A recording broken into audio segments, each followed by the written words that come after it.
Look, I'm a professional YouTube photographer. I'm drinking coffee before I start this video. Unfortunately, it's in a styrofoam cup and it's from a mini market down the road. I didn't hand press this puppy or put it in a nice cup and give you that aesthetic look. I apologize. But it's early morning. I have a commercial shoot today and I want to answer the question everybody asks me every damn day. What lens should I get? What lighting should I get? So let's get into this just a little bit quickly as possible, and then we'll get to the shoot. I'm almost thinking I should light a candle for the ambience. Okay, I got a call saying we need a commercial shoot. We need it yesterday. Can you get it done for us? Absolutely, I can do this. The first thing I did was switch over my studio. It wasn't a question. I didn't have a hesitation for 1 second. I had to switch over my studio from the LEDs to the strobes. That tells you one thing. Strobes are my go-to, period. The LEDs, the GVMs, the Pros, absolutely fantastic lights. I'm going to use them for client work all the time in studio. I can't take them out of studio because they're too big, heavy, bulky. I don't like that. I don't want to carry around that kind of equipment. If that's your thing, that's great. They're a great light to have. But for me, I knew I needed strobe for the power, for the consistency, for depth. I just need this light for this job. And every single time that someone says, I need a commercial job done, I need it done for this.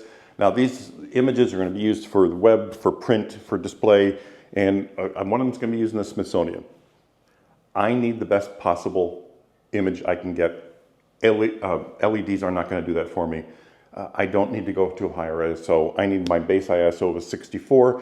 I need f8 on this camera to make sure everything is spotless and they have room to play with these images. If they need to zoom in on the material of this coat, they're going to be able to do that without question, and it's going to be spotless. So when you have a question of saying, should I get LEDs or should I get strobes? I'm going to tell you strobes every single time. They have the power. They're very convenient to carry around now because they are so small for the power that they have. It just gives you the leeway, and they're going to handle everything you can throw at them. You know, you want colors, throw on gels. It doesn't matter. They do the same thing, but better. The next thing, oh, and by the way, I know everybody wants to go cheap. You know, oh, I can get 6 Godox for the price of this one Profoto or Elechrome or Broncolor. Yeah, you can, okay? But lighting is the most important thing in photography. You think it's the camera or your lenses, or lighting is number one. Photography is light, okay? Or the lack of it. Creating light with these strobes, you're going to have them for a very, very long time. This isn't like a camera body where you upgrade every 6, 8, 12 months because of the next best thing is out and you have to have it. Insanity.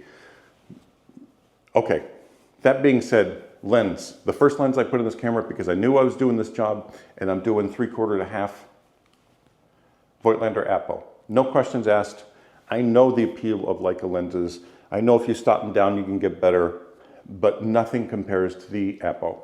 Now, I'm sure the Leica APO-50 and Leica APO-35 would be spectacular and be equal, maybe even a little bit better than these Voigtlanders.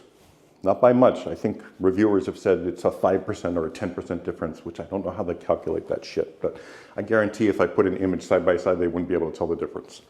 Anyway, so these lenses, $2 grand for the pair of them versus 18,000 for the pair of Leicas.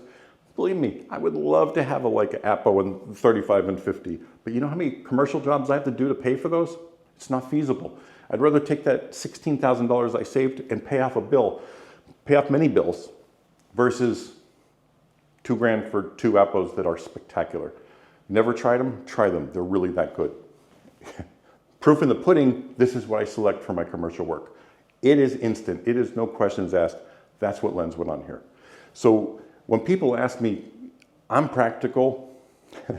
You know, I'm going to be as transparent as possible on this channel at all times, but you'll know and see every single time I have a job that's commercial that I can actually video and share with you.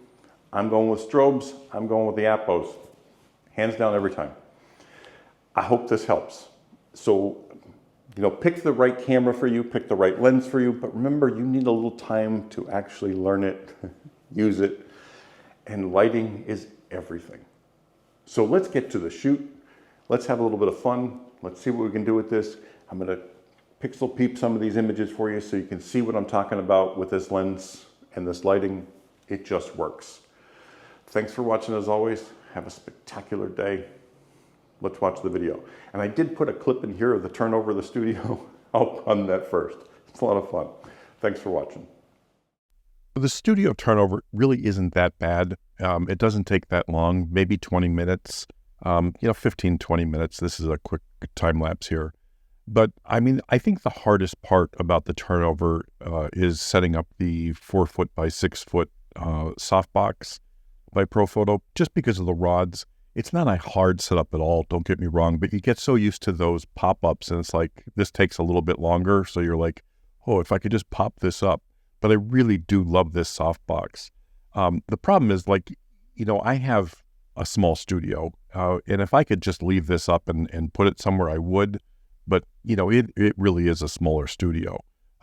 Something that even is like this scrim, which is an 8-foot by 8-foot scrim, it's, there's very little room for anything in a 20-foot long studio. And you can see the width, it's not that wide. Anyway, I'm not going to take you through all the coats we did because there's quite a few, but just a few to see, the process. It's easy, like when it's a big shoot, when there's 40 or 50 coats, there's a staff there, but there's only like 12 to 14 coats here today. So I don't need anybody else because we can take our time and do the stuff we have to do ourselves. But when you run that many coats, and everything has to be, like spot on perfect, you need the people there to, to fix the hair, to fix the jackets and all that stuff. Anyway, the lighting is perfect out of box. I mean, it's just, I have the one behind me shooting through the scrim, and that's to my left back, more towards this angle of the camera, and then the big 4x6 one. And that's it. There's no more lights. It just does the job. And I'm shooting at f8, ISO 64, 1/80th of a second. Both lights are probably pretty close to full power. The D2 in the 4x6 softbox is definitely at a 10. And the Profoto B10 Plus is above my left shoulder, like I said, shooting that scrim. That's probably about 9. And, the light out of the light out of the flashes and into the camera, it's set up perfectly, so I don't have to worry about, any kind of major color correction or retouch or anything like that. It does a great job. And I'm shooting at 36 megapixel on these because the largest size print that we're going to do is 16 by 20. And I do not need a 60 megapixel size for this, believe it or not, because the retouching, like I said, there's not much to it, so I don't need that big file. Nothing is going to go up to a billboard size. And I'm really comfortable with 36 megapixel on the M11, especially with this lens. And as you can see with the images, the lens is next to perfect. I remember the old days when I was doing clothing, and the original digital cameras. It was tough to shoot because you get really heavy moire patterns in the clothing and so forth. And the sensors have come such a long way that kind of stuff you don't have to worry about anymore. And if I was shooting this with a lens that, was prone to like chromatic aberrations and stuff, you would see it in the eyes and parts of the coats. But yeah, like I said, this is a pretty clean setup, really easy. And you can see the light pull on the right side there, right in front of the coats. That's my B10 Plus that I'm running through that scrim. It's a really basic setup, but it does the job. And I can't show you more than this because it's pretty much a boring shoot, obviously. It's just coats. But anyway, I hope you enjoyed the shoot. If you have any questions, leave them below.